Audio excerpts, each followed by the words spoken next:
Bismillahirrahmanirrahim. Assalamualaikum warahmatullahi wabarakatuh. Innal hamdalillah nahmaduhu wa nasta'inuhu wa nastaghfiruhu wa natubu ilayhi wa na'udzu billahi min shururi anfusina wa sayyiati a'malina. May yahdihillahu fala mudilla lahu wa may yudlil fala hadiya lahu.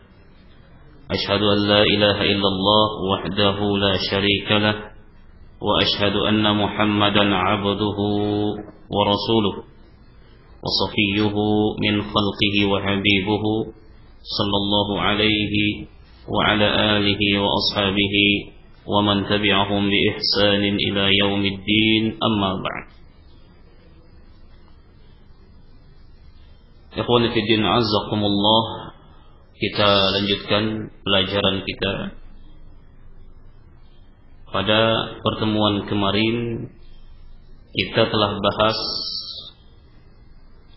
syaraitu wujubis shalah, syarat wajibnya salat, yaitu Islam baligh, berakal. Kemudian Muallif rahimahullah berkata, was-salawatul masnunat, salat-salat yang sunnah,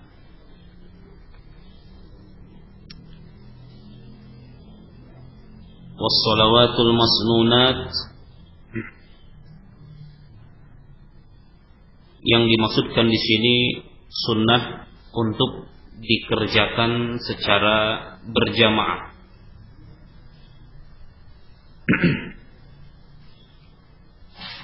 Dan insyaallah nanti kita akan terangkan khamsun,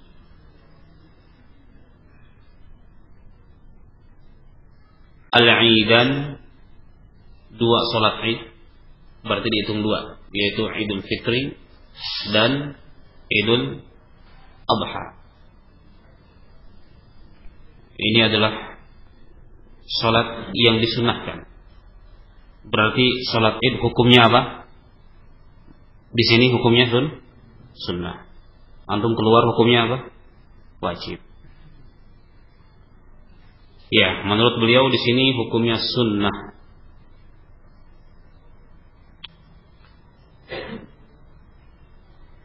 Wal kusufan, dua salat gerhana.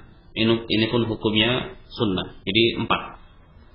Wal istisqa, dan salat untuk meminta hujan.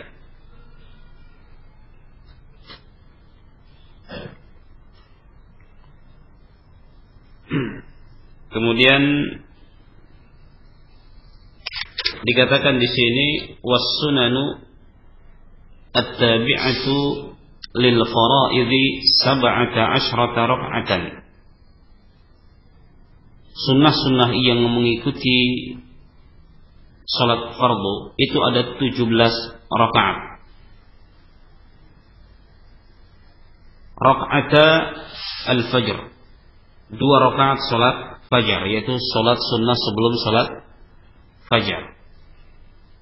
Wa arba'un qabla adh-dhuhri, 4 rakaat sebelum zuhur. Wa rak'atani ba'daha, dan 2 rakaat setelahnya. 4 rakaat sebelum zuhur, 2 rakaat setelahnya. Wa arba'un qabla al-'asr, 4 rakaat sebelum salat asar. Wa rak'atani ba'da al-maghrib, 2 rakaat setelah maghrib. Wa thalathun ba'da al-isya yutiru biwahidatin minhunna, dan setelah isya disunnahkan 3 rakaat. 2 rakaat sunnah ba'diyah, 1 rakaat salat witir. Jadi total ya jumlahnya 17 rakaat. Iya, memang ini bukanlah hal yang harus atau kesepakatan ashab.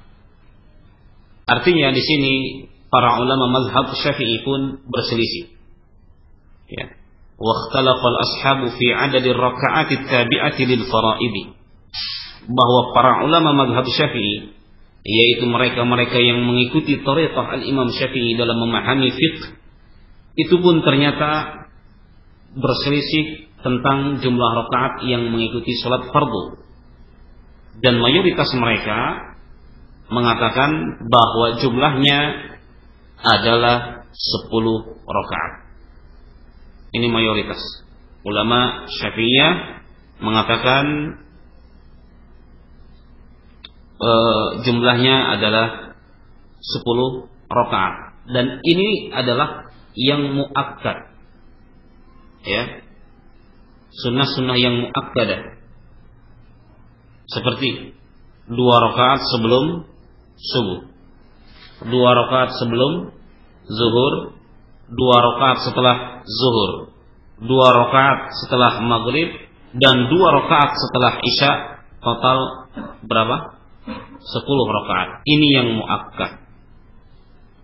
Adapun yang ghair muakkad sebagaimana yang disebutkan oleh muallif, di antaranya 4 rakaat sebelum asar, 2 rakaat sebelum maghrib, ya, 16 ditambah witir 1 rakaat. Nah, banyak sekali hadis-hadis, ya, yang menerangkan tentang ini, seperti hadis Ibnu Umar, ya, beliau berkata, "Shallaitu ma'an nabi rak'ataini qabla adh-dhuhri." Aku pernah salat bersama Rasul 2 rakaat sebelum zuhur. Wa rak'ataini ba'da, 2 rakaat setelahnya. Wa rak'ataini ba'dal maghrib, 2 rakaat setelah maghrib. Wa rak'ataini ba'dal isya, dan 2 rakaat setelah isya. Sementara, ya, hadis mengenai 2 rakaat fajar didapatkan pada hadis yang lain. Ya, kana yusalli, ya, dalam hadis Hafsah, kana yusalli rak'ataini khafifataini ba'da ma yatlu'ul fajr. Bahwasanya Rasulullah sallallahu alaihi wasallam salat 2 rakaat ringan setelah munculnya fajar as-shadiq. Ini adalah jumlah sunnah. Nah, kemudian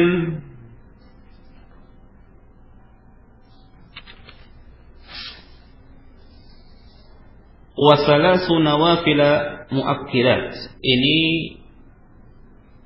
selain salat yang mengikuti salat fardu, ada 3 salat yang ditekankan kita untuk melakukannya. Yang pertama, salatul lail. Salatul lail, qiyamul lail, salat malam. Ya, alaikum biqiyamil lail, kata Nabi, atas kalian untuk senantiasa menjaga salat malam. Fa innahu da'bus salihin qablakum, karena salat malam itu adalah aktivitasnya orang-orang saleh sebelum kalian. Wa qurbatul lakum ila rabbikum, karena salat malam itu adalah sarana untuk mendekatkan kita kepada Rabb. Wa maghfaratun lis-sayyi'at, menghapus berbagai macam dosa. Ya. Wa manhatun 'anil ismi, dan menghalangi diri kita dari perbuatan dosa. Nah, ya, wa minal laili fatahajjad bihi nafilatan lak. Allah berfirman, hendaknya kalian salat tahajud sebagai nafilah untuk kalian. Kanu qalilan minal laili ma yahja'un, kata Allah, mereka itu sedikit tidur di malam hari. Ini menunjukkan kita senantiasa menjaga salat malam.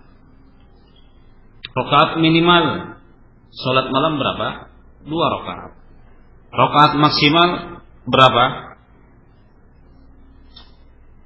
Bingung. Kalau enggak 8, 20. Ya. Rakaat maksimal tidak ada batasan maksimal. Silakan sebanyak-banyaknya, ya, kita salat ya, tapi nanti ditutup oleh salat witir.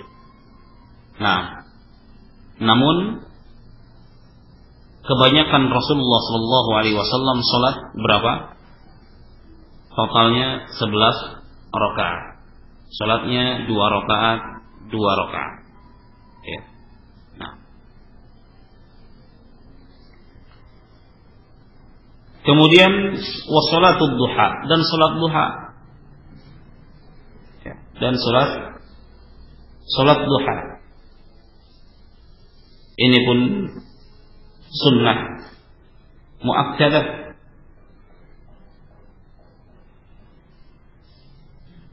Rasulullah sallallahu alaihi wasallam bersabda, atau Abu Hurairah berkata, "Awsani khalili bisalatin." Ya, bahwa Rasul itu mewasiatkan kepada beliau dengan 3 hal. Yang pertama, siyami salasati ayyamin min kulli syahrin. Hendaknya pada setiap bulan berpuasa 3 hari. Tanggal berapa? 13, 14, 15 Hijriyah. Ya, bukan Masehi. Nah, kemudian wa rak'atay duha, dan 2 rakaat salat duha. Ya. Wa an utira qabla an anam. Diriwayatkan oleh Al-Imam Bukhari. Dan senantiasa salat witir sebelum tidur. Ya. Jadi salat witir boleh sebelum tidur. Jika kita berniat bangun, maka lebih bagus kita salat setelah bangun, atau dijadikan akhir salat kita. Ya. Kalau kita sudah melakukan witir, apakah perlu kita witir lagi nanti ketika kita sholat malam? Tidak perlu. Tidak perlu, dikarenakan witir ya disunnahkan 1 kali saja. Nah,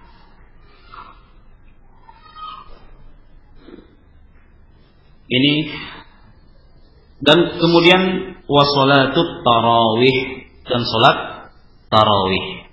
Salat tarawih ini adalah salat malam yang dilakukan di bulan suci Ramadan. Ya, ini salat tarawih.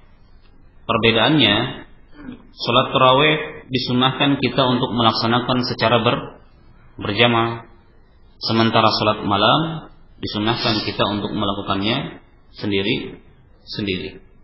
Ya, sama kaifiyah dan yang lain. Ya, jumlah rakaatnya pun sama. Ya, kalau mazhab Syafi'i berapa? 20 rakaat. Silakan saja. Ya, yang penting benar mengerjakannya. Ya, jangan 20 rakaat tetapi cepat bacaannya sehingga bukan khusyuk yang dapat tetapi malah menggerutu. Ini cepat sekali imam, kan dalam hati kita gitu. Fatihahnya belum selesai, imam sudah ruku. Kita sudah bangun, imam sudah sujud.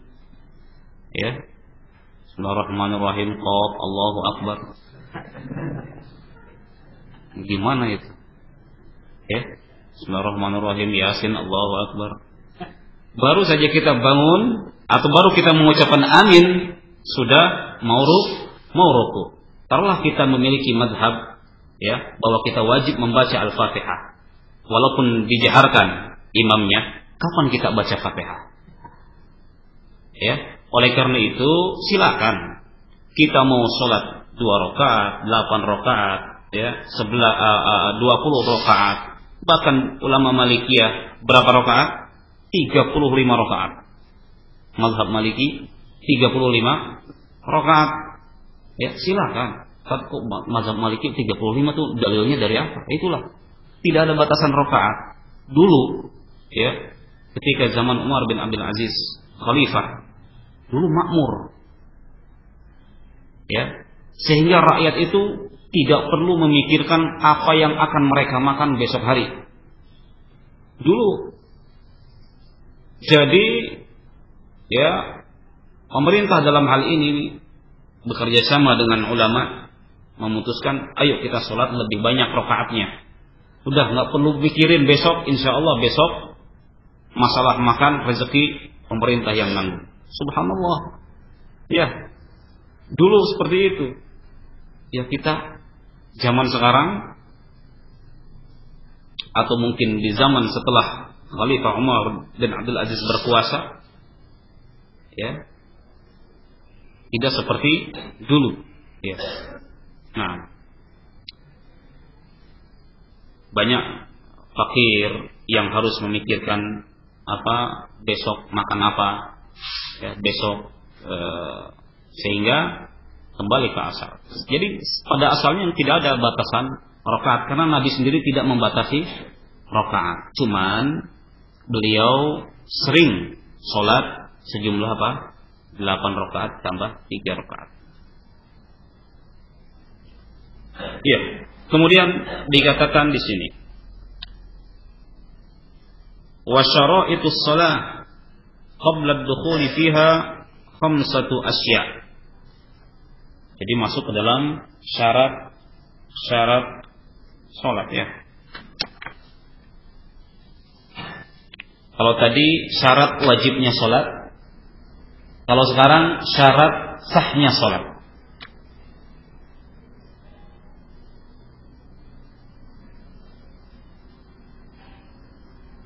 Syarat sahnya salat sebelum masuk salat berarti. Karena syarat itu menurut definisi ulama usul ma yalzam min adamihi adamus sihah. Ya. Sesuatu yang jika tidak terpenuhi maka salat itu tidak sah. Ini wajib dipenuhi. Syarat. Ya. Syarat masuk universitas misalkan. 1, harus berumur sekian. 2, harus membawa ini. Itu harus dipenuhi sebelum melakukan belajar mengajar. Ini wajib dipenuhi sebelum sholat. Maka dikatakan syarat sahnya sholat. Dikarenakan sholat ya memiliki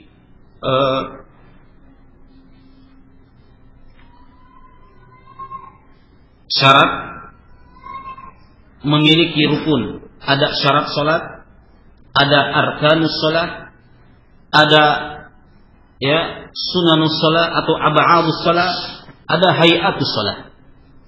Saya ulangi, ada syarat salat. Syarat dibagi 2, ada syarat wajib salat, ada syarat sah salat. Ada arkanus salat. Perbedaan syarat dengan rukun ya. Kalau syarat maka kharijan 'anis shalah, sesuatu yang di luar salat. Tetapi kalau rukun salat ya sesuatu yang di dalam salat. Ada syarat salat, ada rukun salat, ada sunnah salat. Yaitu ketika salat ada perkara-perkara yang disunnahkan atau istilah ulama fikihnya ab'adus salat. Bagian salat itu termasuk bagian sholat, tetapi dia sunnah hukumnya. Ya. Yang terakhir ada hayatus sholat. Hayatus sholat adalah gerakan sholat. Seperti ya tangan di atas dada atau di pusar. Ini hayatus sholat. Ketika takbir, apakah sejajar dengan daun telinga atau sejajar dengan pundak? Ini semua hayatus salat. Ketika sujud, mau tangannya dulu atau lutut dulu yang ke lantai. Ini semua adalah hayatus salat. Dari sini harus penting masalahnya. Kadang-kadang kita masalah hayatus salat itu bisa ribut. Ya. Wah, ini mazhab Yaman. Mazhab Yaman ininya enggak digerakin. Ketika ada yang digerakin jarinya, ustadznya orang Madinah kelihatannya. Ya. Seperti itu. Ya, tidak ilmiah. Ya. apakah Syafi'iyah atau Hanabilah atau Malikiyah, nggak mikir ke situ. Ini dari mana ini? Jari tidak ditelunjukkan. Ini apa? Thariqah mana? Syafi'iyah kah atau Hanabilah? Tidak. Yang kita pikirin apa? Ustadznya paling orang Yaman, ustadznya paling orang Madinah. Nah, iya. Jadi hayatus shalah perlu dipelajari, ya. Tetapi bagaimana kita menyikapi perbedaan ini penting nanti. Ya, dikatakan di sini wa syara'itus shalah qabla ad-dukhuli fiha khamsatu asya. Ada 5 hal.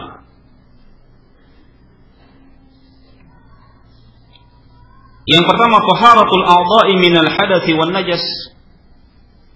Taharatul a'dha' minal hadatsy wan najas. Suci. Ya, a'dha' tubuh kita ini bersih, suci dari hadas dan najis. Dari hadas, apakah hadas kecil, terlebih hadas besar, harus dalam keadaan suci.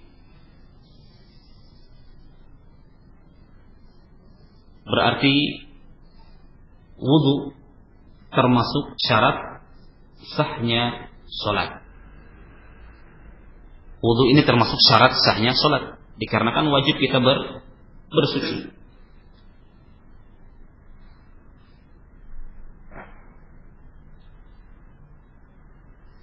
Ya ayyuhalladzina amanu idza qumtum ilas shalah faghsilu wujuhakum. Apabila kalian mau salat, basuhlah wajah kalian. Ini menunjukkan kalau sebelum salat hendaknya kita menyucikan, mengangkat hadas pada diri kita. La yaqbalullahu salata bighairi tahur.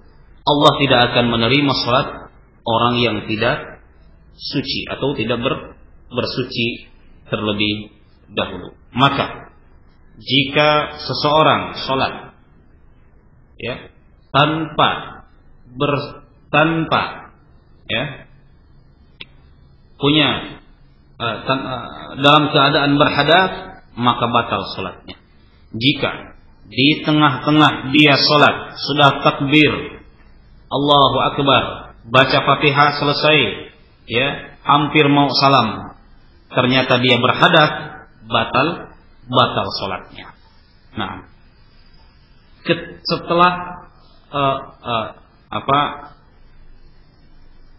dalam keadaan dia tidak tahu kalau dia berhadas, dia taunya suci. Ya, dalam keadaan dia tahu, tidak tahu kalau dia berhadas.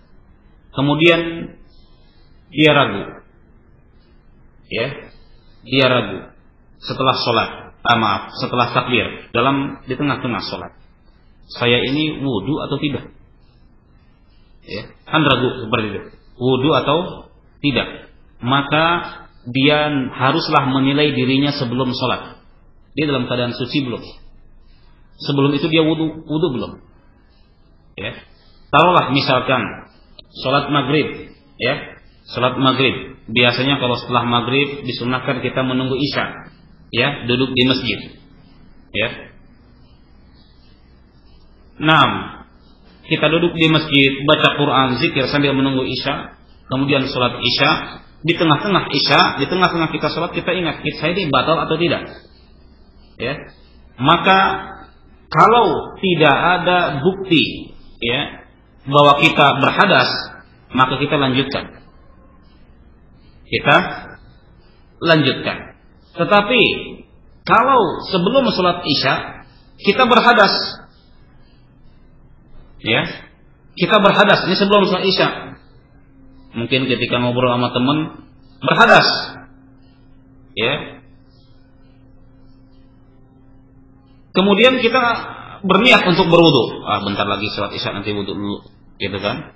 Tetapi ujug-ujug ketika qomat, ya, ini punten ini, ujug-ujug tiba-tiba gitu ya.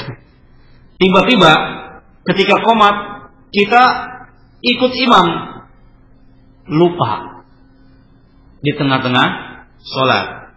maka ketika itu juga kita harus meninggalkan sholat kita, karena kondisi terakhir kita berhadas. Lihat saja kondisi terakhir. Nah, jadi penting ya, suci dari hadas dan dari najis. Badan kita wajib bersih dari najis. Makanya ya, di sini diterangkan tidak?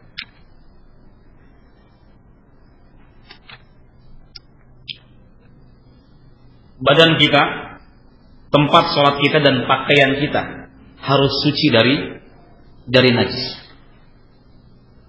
Jika kita sholat, ya, tiba-tiba terkena najis di tengah-tengah kita sholat, ya, di tengah-tengah kita sholat, dan najis ini najis yang besar, dalam artian jelas terlihat najisnya, maka kita wajib menyingkirkan najis tersebut. Ya, jika kita tidak menyingkirkan najis tersebut, batal sholat kita. Ya. Jika kita selesai sholat, nah, tiba-tiba ternyata di kaki kita ada najis. Wah, selama ini berarti saya sholat ini ada najisnya. Maka ketika itu juga, ya, jika kita teringat, dan waktu sholat masih ada, kita cuci ya kaki kita kembali sholat. Nah, dalam kondisi tidak bisa bersuci, faqidut tahurain. Syarat sholat itu apa? Suci dari hadas dan najis. Tetapi dalam kondisi kita tidak bisa bersuci. Taruhlah kita berada di dalam pesawat, ya, nggak ada debu dan juga tidak ada air, sementara kita harus melakukan sholat. Maka dalam kondisi seperti ini, wallahu a'lam bishawab, kita sholat ya ala hasabi halihi, ya, sesuai dengan keadaan kita. Nah, menurut ulama Syafi'iyah, nanti di waktunya wajib mengulangi atau mengqadanya. Tetapi menurut sebagian ulama, dan ini yang rajih, tidak wajib mengqadha, dan ini pendapat ulama Hanabilah. Iya. Jadi wajib suci dari hadas dan najis. Kemudian, ini kita singkat-singkat saja.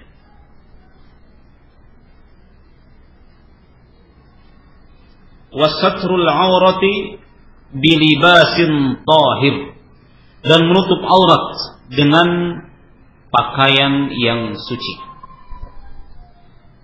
Pakaian dikatakan dapat menutup aurat. Yang pertama, tidak membentuk aurat. Yang kedua, tidak terlihat warna kulit. Jadi udah pakai baju, kulitnya masih kelihatan, maka itu sama saja tidak menutup aurat. Atau istilah kitanya apa? Masih kelihatan, transparan.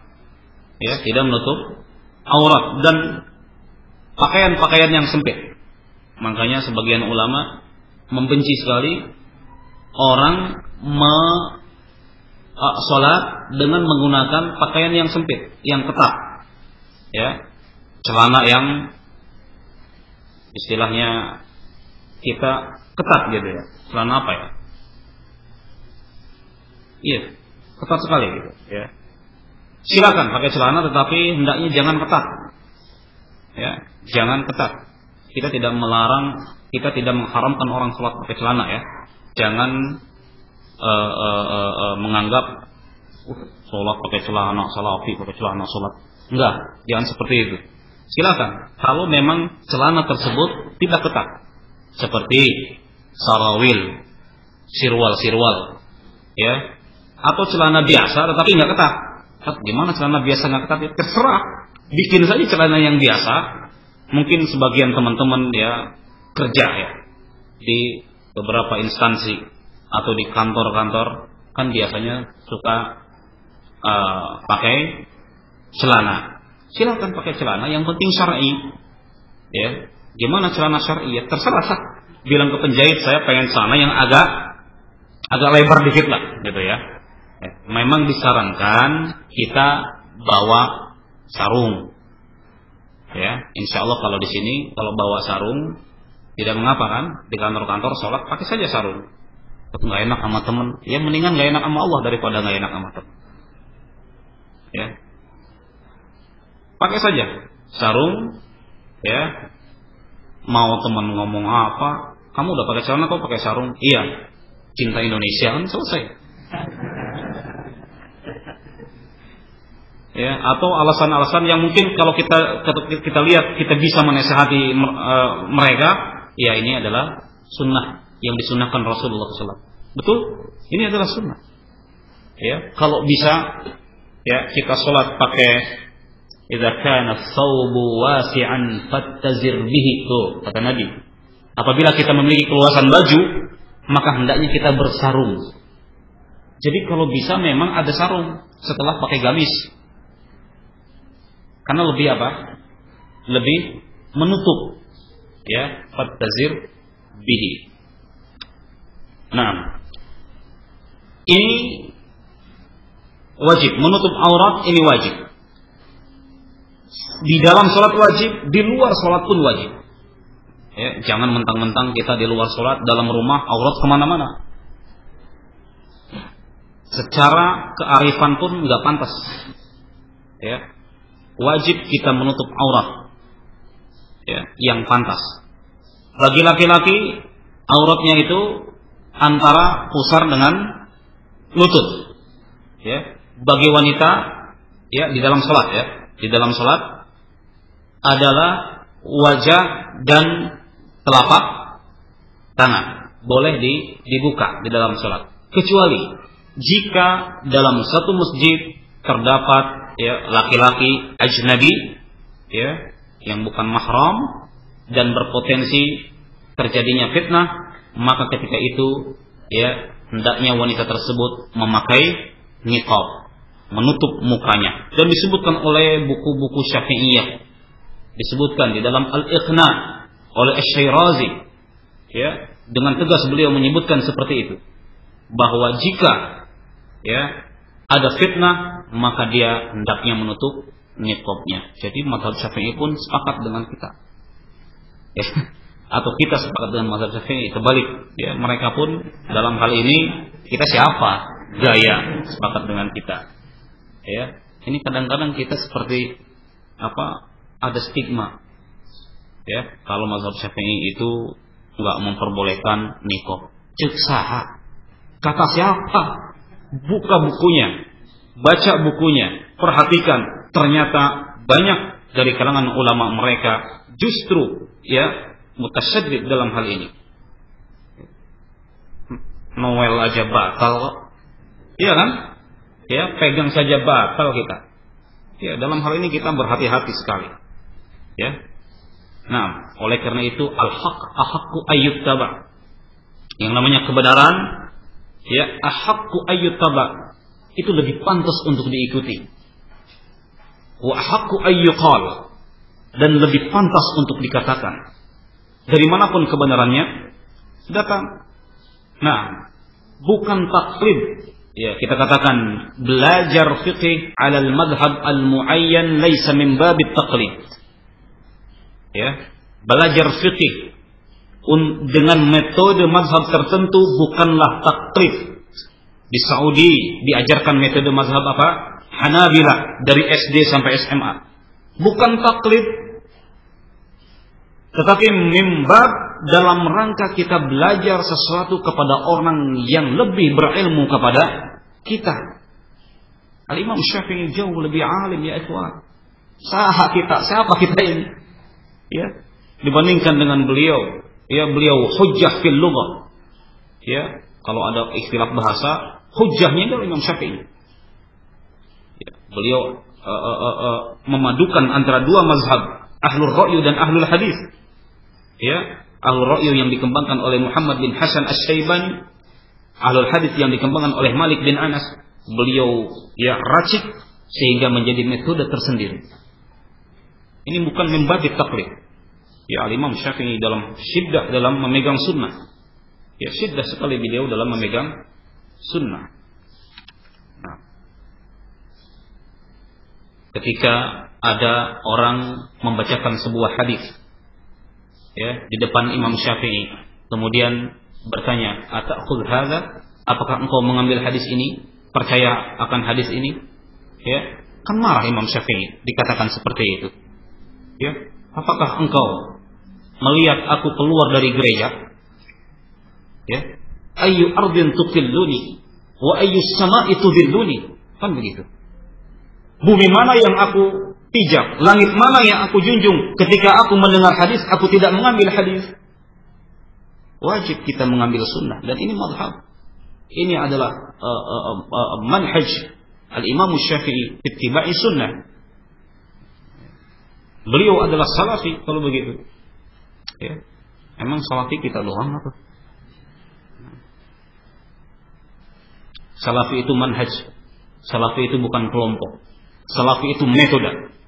Jangan sempitkan makna salafiyah. Ya. Manhaj ini jangan sempit.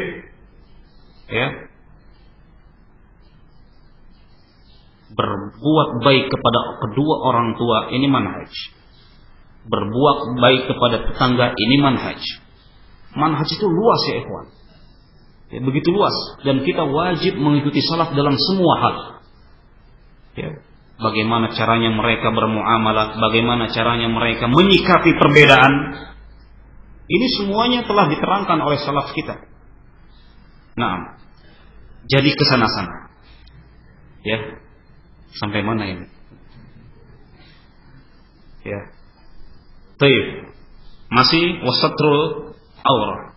Dan juga diwajibkan memakai sebaik-baiknya baju. Ya, bukan diwajibkan, dianjurkan. Maaf, ya. Memakai sebaik-baik baju ketika kita sholat, dan sebaik-baik baju adalah baju yang berwarna putih, atau setidaknya tidak memiliki motif yang membuat orang ya mengganggu kekhusyuan kita atau orang yang berada di belakang kita. Ya, maka amat sangat ironis ketika ketemu presiden persiapannya 2 hari 3 hari, ya, atau ketika ketemu pejabat persiapannya sekian hari, tetapi ya ketika Allah memanggil kita seadanya, kita sholat kadang-kadang memakai baju yang subhanallah. Saya lihat ada orang sholat pakai baju Superman. Subhanallah. Lebih mending cuma huruf S aja. Ini ada orang sholat pakai baju yang di belakangnya ada kata-kata dagadu. Ya, mending kata-katanya benar. Ini kadang-kadang kata-katanya itu macam-macam kan kalau dagadu itu. Ya, kadang-kadang buat lucu juga, kadang-kadang buat gimana kita mau khusyuk. Makanya jangan kita jadi seperti mereka. Ya, salatlah dengan keadaan. Ya, khudhu zinatakum 'inda kulli masjid. Pakailah perhiasan kalian sebaik-baik baju kalian ketika mau masuk masjid. Dan ini Islam amat sangat memperhatikan kebersihan, amat sangat memperhatikan kerapihan ketika kita ya sholat. Jadi wasatrul aurah mencakup hendaknya menutup, ya, menutup dan tidak membentuk. Jika dalam sholat, ya, aurat kita terbuka ketika sengaja. Ketika sengaja, kita sudah tahu aurat kita terbuka, bolong misalkan sarungnya, ya, bolong sarungnya, tahu batal sholat kita, tidak sah sholat kita. Di tengah-tengah sholat, ya, ternyata misalkan tersingkap oleh angin, ya, tersingkap oleh angin, aurat kita terbuka. Jika kita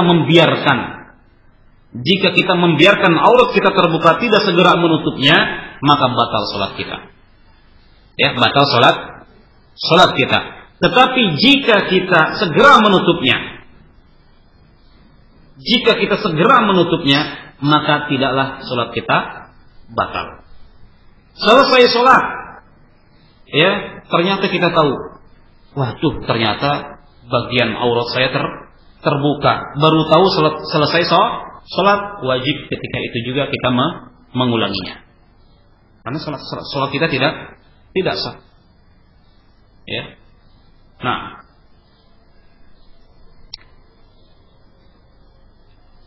setelah terdengar azan zuhur, insyaallah kita lanjutkan pada pertemuan yang akan datang. Sebelum ada ditutup pamflet yang tadi, itu ada pengajian di Villa Nusa Indah di Dar El Salam, kajian tentang metode pendidikan Qur'ani. Ya, jarang-jarang sekali kita mendapatkan materi seperti ini, ya. Maka hendaknya teman-teman menghadirinya dikarenakan perkara ini penting bagi kita, bagi keluarga kita dan bagi anak-anak kita. Wassallallahu ala nabiyyina Muhammad wa ala alihi wa sahbihi wasallam walhamdulillahirabbil alamin. Wassalamualaikum warahmatullahi wabarakatuh.